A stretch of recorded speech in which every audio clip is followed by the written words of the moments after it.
I wasn't the loudest voice in the room. I never needed to be.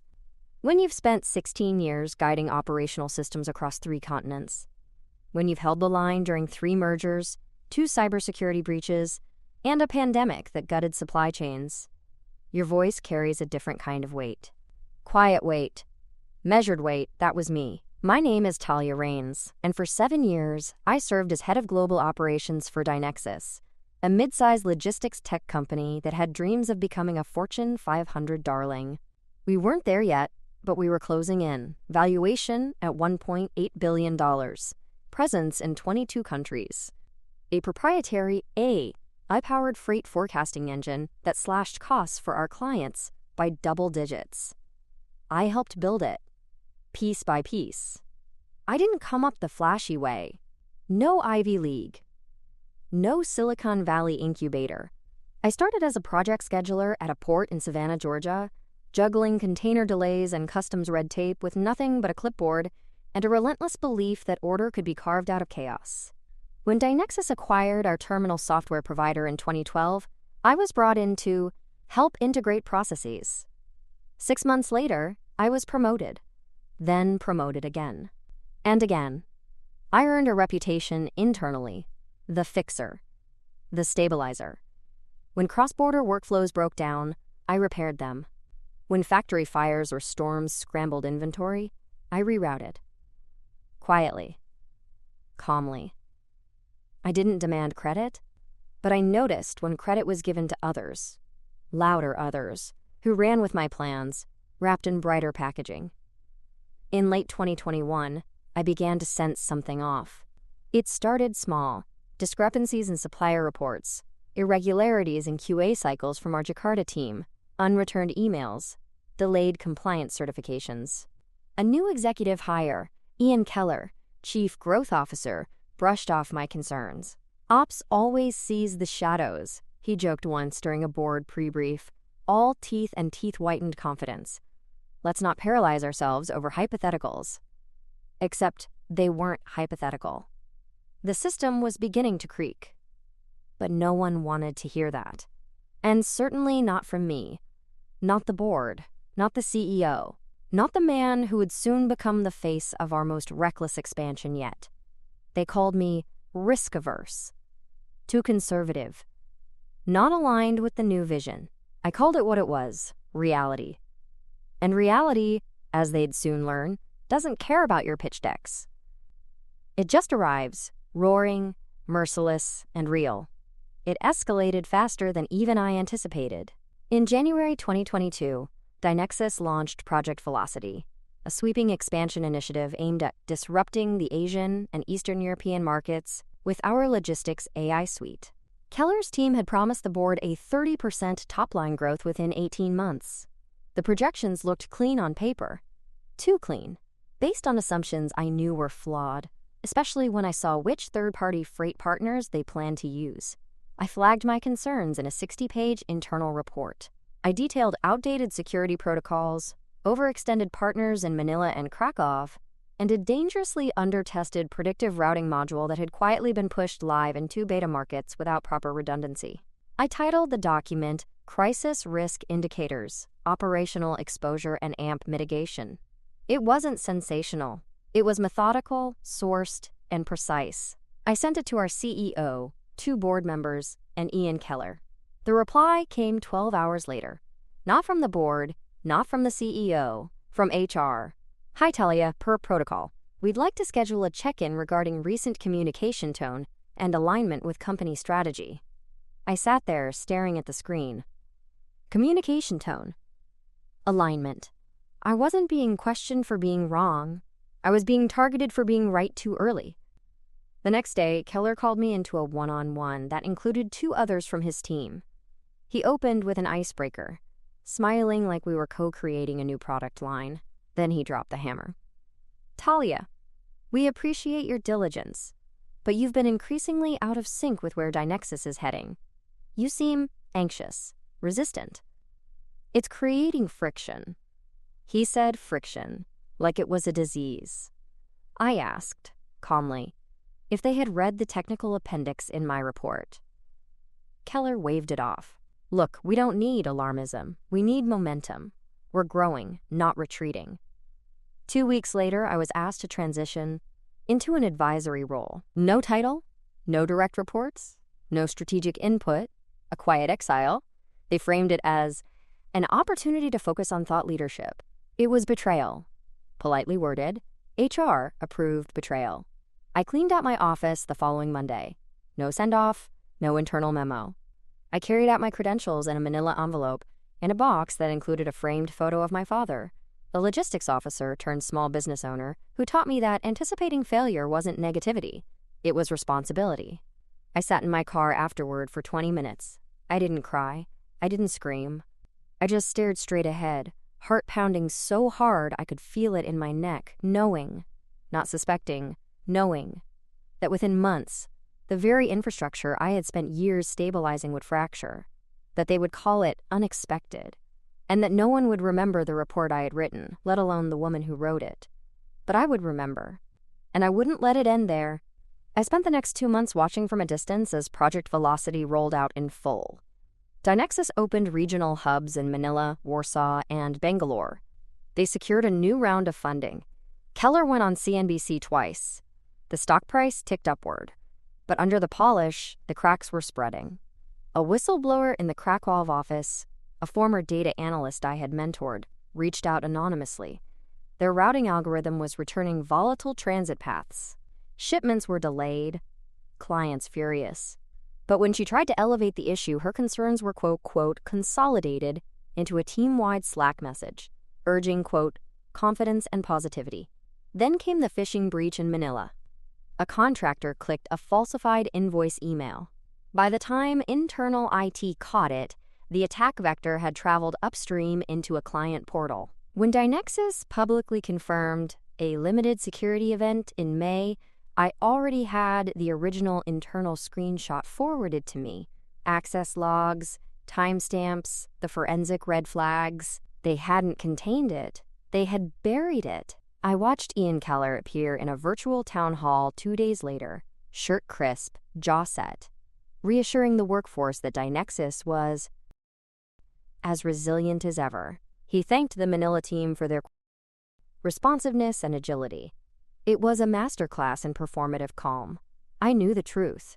And soon, everyone else would too. In June, the Krakow warehouse backlog triggered cascading failures across our largest retail contract. Shipments were rerouted through unstable transit lanes. Claims spiked. So did client terminations.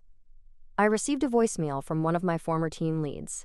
Talia, I don't know what they're doing, but the system's failing. The actual system. You tried to warn them. I should have listened harder. I played that message back 4 times. It didn't vindicate me. Not yet. But it reminded me. I hadn't been wrong. I had just been early. And now, for the first time, I realized I didn't want to just watch the collapse. I wanted to understand it, document it, use it. Not for revenge, but for something bigger. Something that could outlive the ruins of Dynexus. A blueprint. A crisis playbook. For the leaders who would listen. In the months that followed, I became both observer and archivist of a corporate unraveling. Every failure I'd warned about, every node in the fragile chain was now snapping. The Krakow facility missed its monthly delivery target by 42%. Manila's third-party carrier partnerships were quietly dropped after multiple breach notifications. Clients exited, stock slid, and by Q4, Dynexus filed a revised earnings report that cut revenue projections by $120 million. But even then, the company refused to acknowledge the root cause. Public statements leaned on euphemisms, unforeseen macro shifts, transition turbulence, digital overextension. No mention of Keller's expansion gamble. No mention of the warnings I had documented.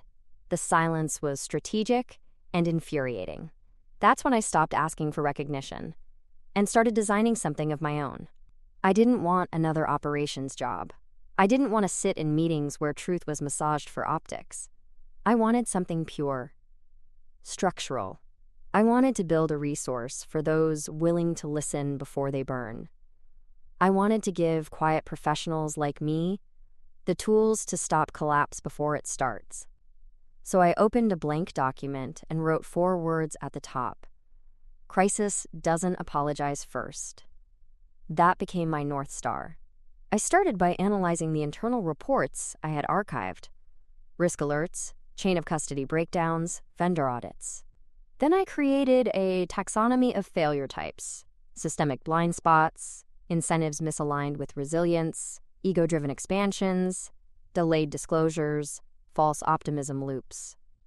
I cross-referenced Dynexus incidents with 15 other collapses I'd followed: supply chain failures, cybersecurity breaches, leadership overhauls, gone wrong. Within 3 weeks, I had a skeletal framework. But I knew if this was going to matter, if it was going to cut through, it had to be more than another dry white paper. It had to be a manual for war. Not a war with competitors, but a war against the natural entropy of systems led by overconfidence. I gave it a title: The Leadership Crisis Playbook, 12 Protocols for Preventing Collapse. Each protocol focused on a single principle, drawn from pain, tested by reality. Some were technical. Protocol 3, Pre-Mortem Logistics Mapping, a technique for stress testing operations before scale. Protocol 5, Chain Vulnerability Calibration, using historical lag indicators to predict fail points during market acceleration. Others were psychological. Protocol 7, Ego Displacement in Strategy Sessions, how to extract truth when the highest paid person in the room is also the most wrong. Protocol 9, Silence Threshold Recognition, identifying when your best people stop speaking up and why it means you're already bleeding. I spent 6 weeks writing, revising, refining.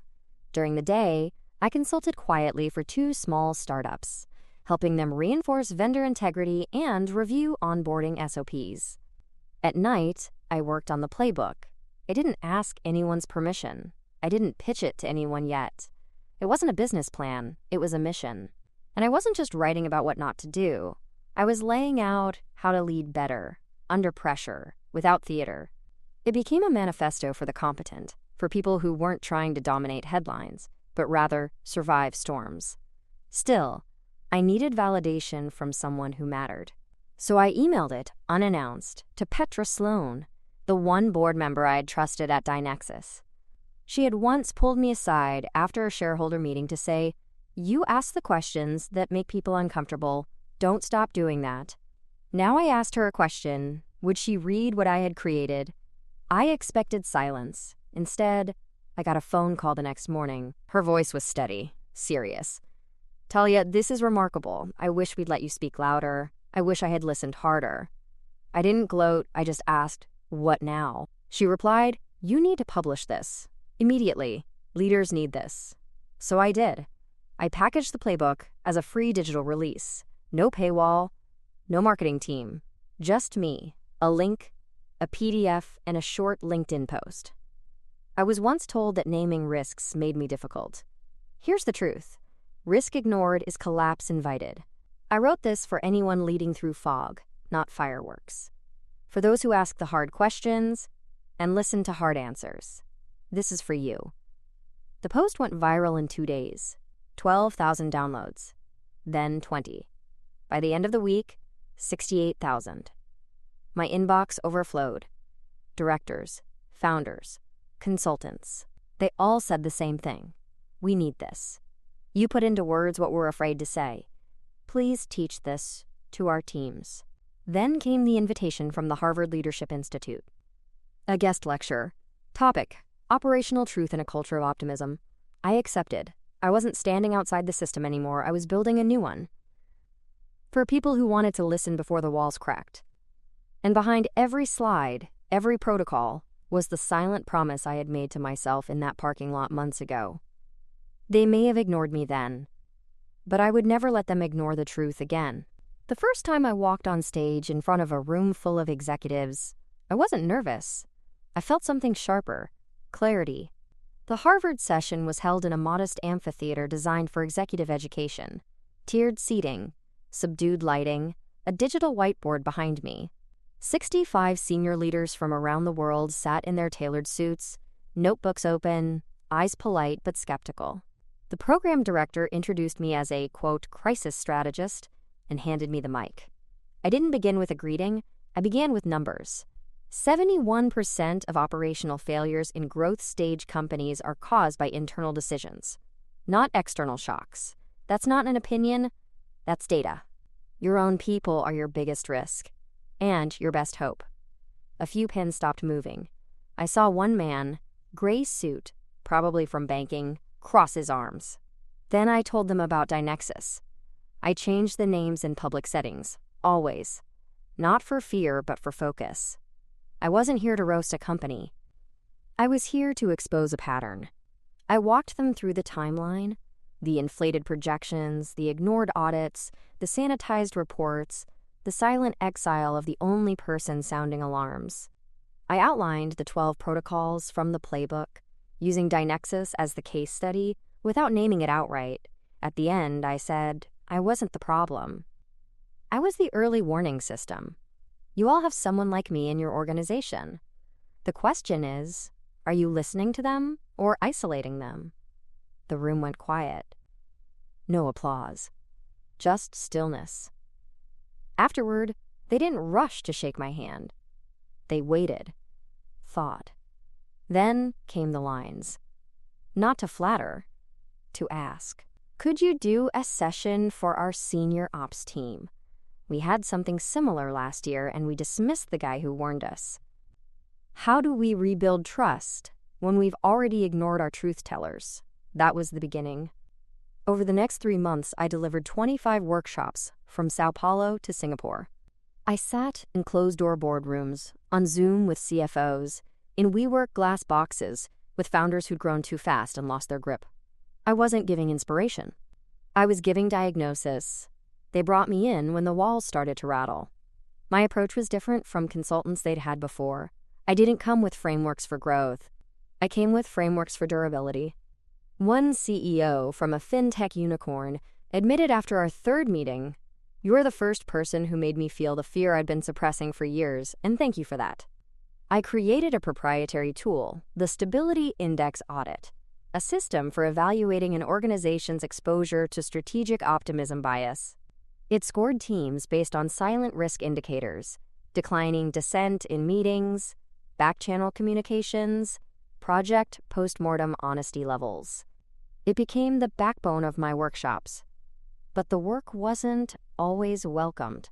In one engagement with a multinational logistics chain, eerily similar to Dynexus in culture, the COO called me alarmist during a roundtable. He said our growth isn't fragile, it's inevitable. I smiled, then walked them through their own operations dashboard, using anonymized data their junior team had flagged: shipment redundancies, escalating warehousing costs, unresolved vendor compliance issues. I showed them their own collapse brewing in the margins. By the end, the same COO said, "We'll need to rethink our Q3 plans." Quietly, their director of procurement messaged me the next day. "Thank you for saying what we couldn't." That was my real audience. The quiet professionals with eyes wide open and mouths stapled shut. I wasn't just teaching executives. I was empowering their silenced truth tellers. Meanwhile, Dynexus kept unraveling. By the time the board finally removed Ian Keller in Q1 2023, after a whistleblower lawsuit and a damning expose in Business Ledger Weekly, the company had lost nearly 60% of its market cap. 3 major clients had migrated to competitors. Class action suits were forming. The expose quoted an unnamed, quote, former senior ops lead as having written a, quote, comprehensive internal report outlining systemic risks months before Project Velocity. I didn't comment, but I knew they were talking about me. Then something unexpected happened. The new CEO, an interim crisis appointee named Rachel Yu, reached out. I recognized the name. She had once led turnaround efforts at another logistics firm I'd benchmarked in the playbook. Her message was simple. I know what they did to you. I've read your work. I'm not asking for forgiveness. I'm asking for your expertise. Would you be willing to consult? I didn't respond right away. That night, I opened the folder where I had saved every email from those final months at Dynexus. Every ignored warning. Every HR euphemism. Every cover-your-ass Slack message. I read them all again. Then I closed the folder and typed one sentence. Yes, but I answer to no one but the truth. I re-entered Dynexus not as a salvager, but as a surgeon. Precise, detached, mission first. I conducted a full crisis vulnerability scan, identified 16 embedded risks across finance, operations, and governance, exposed a hidden backlog in customer reimbursements that had been falsely amortized, trained their new risk team in truth reporting protocols, with chain of command safeguards. For the first time, my voice wasn't filtered, it was amplified.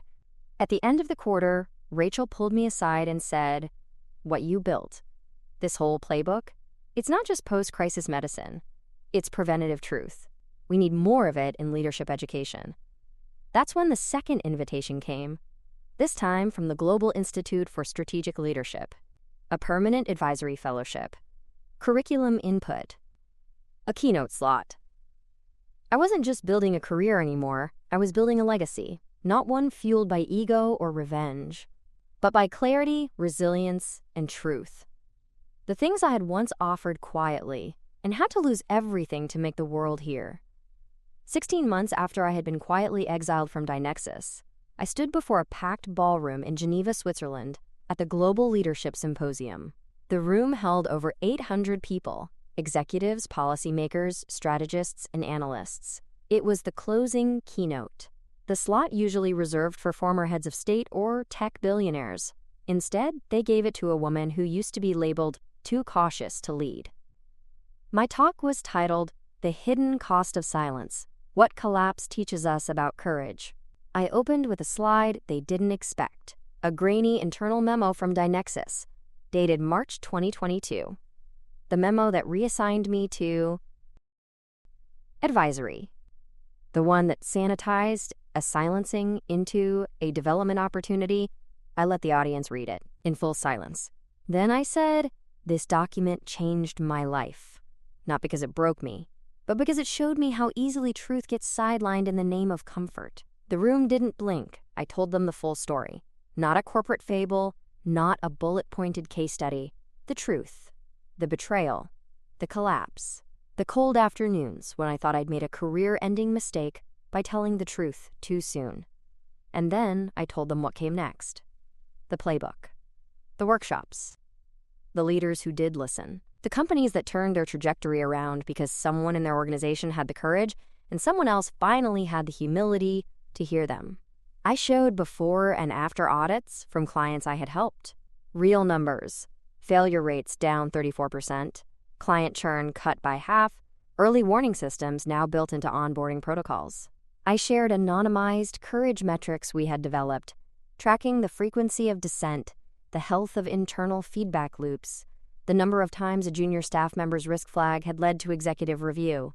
But the most powerful moment came at the end. I invited someone on stage. Her name was Mina Levant, the data analyst from the Krakow office, the whistleblower who had once sent me an encrypted message saying, "You were right, it's failing." When she walked up, the room stood in ovation. She didn't say much, just this: "I was told to be quiet. She taught me to be louder in smarter ways." That was the moment I felt it. Not just victory, but validation. Not personal revenge, but collective redemption. The applause lasted longer than I expected. And after the session, as the crowd filtered out, Petra Sloan, now chairwoman of the Dynexus board, approached me. She hugged me like someone who had almost let something sacred slip through her fingers. "Talia," she said softly, "we failed you, but you turned that failure into something none of us deserve and all of us need." She handed me a sealed envelope. Inside, a formal offer to join Dynexus as an executive risk advisor, independent, unfiltered, reporting directly to the board, not the CEO. I didn't say yes immediately. I waited. I reviewed their last 4 quarters of performance, interviewed mid-level staff, spoke to the new compliance team. I wanted to know, had they changed? Or were they just afraid now? The difference mattered. In the end, I accepted. Not to reclaim what had been taken from me, but to ensure that the next time someone like me raised a hand in concern, they'd be heard before the fire started. And in parallel, I formalized something bigger: the René's Institute for Crisis Leadership, a training and certification body that partners with universities and private firms to train executives in early warning systems, ethical escalation protocols, and ego-free decision environments. The first cohort launched with 32 professionals from 11 countries. Many of them were people who had been ignored, passed over, silenced. Now they were leading the conversation. The media caught up eventually. A profile ran in Fortune titled, "The Woman Who Predicted Collapse and Then Rebuilt the Field." Another in Harvard Business Review, Strategic Truth-Telling, "What We All Missed Until Talia Raines Wrote It Down." I didn't care about the headlines. I cared that they were quoting the playbook. That real change was happening, that boardrooms were no longer confusing optimism with vision, and that quiet voices were no longer dismissed. They were studied. Keller, for his part, vanished from public life. Word was he'd tried to launch a consultancy. It failed. Clients weren't interested in scale at all costs anymore. The age of spectacle leadership was waning. Substance was back. I hadn't set out to destroy him. I'd set out to protect the systems he broke. And now, I was succeeding. Not with shouting, but with clarity, precision, and purpose, the same qualities that once got me sidelined. Now, they had become the gold standard. People often ask me now, during interviews, in classrooms, in quiet moments after workshops, whether I would go back and change anything. Whether I regret not being louder, not pushing harder, not playing the politics better when it mattered. I understand why they ask. There's an ache in all of us, the desire to undo the injustice we suffered, to erase the moment when we were dismissed, overlooked, replaced. But my answer is always the same. No, I don't regret the exile, because it gave me something more powerful than a title: clarity of purpose. It taught me that influence isn't granted. It's built, earned in silence, forged in the moments when you speak, knowing no one wants to hear what you have to say. The truth doesn't always reward you immediately, but it remembers you. And in time, so does the world. Today, I stand not as an employee in someone else's org chart, but as a force that reshapes how companies think about risk, leadership, and integrity. The Raines Institute now certifies over 400 executives annually. Our materials are translated into 8 languages. The playbook has been cited in 7 academic journals, adopted as required reading in 2 MBA ethics programs, and sits on the desks of people who once believed collapse could never happen here. Because now, they know it can. And more importantly, they know how to prevent it. I walk into boardrooms and hear language I once thought would never stick. Cognitive dissent audits, crisis rehearsals, truth velocity protocols. I see young professionals, those once told they were too careful or too serious, being promoted, not in spite of their vigilance, but because of it. That is the real victory. Not that I proved my critics wrong, but that I made it easier for the next person like me to be heard before the damage is done. Keller has disappeared from the narrative. His name fades with every new cohort we graduate, every company we help stabilize. He was a symptom. The real illness was systemic denial, and that's what I've dedicated my life to curing. Sometimes I revisit the old report I wrote, the one that got me sidelined. I keep it framed now, not out of spite, but as a reminder. That truth, spoken quietly and with precision, still matters. That just because no one listens today doesn't mean you are wrong. That the arc of crisis bends toward collapse only if you stay silent. So to the quiet leaders, the risk officers no one thanks, the analysts raising flags others ignore, the operations minds who see the cracks before they break wide open. I say this, you're not too cautious. You're not too early. You're not resistant to change. You are the change. And when the world finally understands that, don't say, "I told you so." Say, "Now let's build something stronger." Because that's what leadership is. Not being the loudest voice, but being the one who sees clearly when the storm is still distant and has the courage to raise the alarm before it's too late.